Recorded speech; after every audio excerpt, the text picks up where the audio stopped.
شکریہ. میں جس شاعر کو زحمت کلام دے رہا ہوں وہ ہمارے فورم کے ڈائریکٹر بھی ہیں, ہمارے جو میگزین شائع ہوتا ہے وہ اس کے پبلشر بھی ہیں. اور جناب سب سے بڑی بات یہ ہے, خوشخبری آپ لوگوں کے لیے کہ ابھی وہ پاکستان گئے ہوئے تھے پچھلے دنوں, اور 2 کتابیں اپنی چھپوا کے لائے ہیں, ایک شعری مجموعہ اور ایک حیات طیبہ حضور مقبول صلی اللہ علیہ وسلم سے ان کی پوری یعنی ولادت سے اور ان کی وفات تک نا پورا بہت خوبصورت تاریخ انہوں نے مرتب کی ہے. اور ان کا شعری مجموعہ شائع ہو گیا ہے.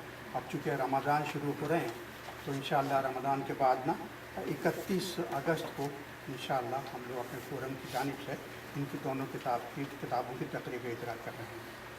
تو آپ لوگ تیار رہے گا اور اپنے کیلنڈر کو مارک کر لیجیے گا 31 اگست انشاءاللہ عید کے بعد نا. تو میں اب جمال انجم صاحب سے درخواست کروں گا وہ تشریف لائیں اور اپنا کلام مرحمت فرمائیں. جمال احمد انجم صاحب.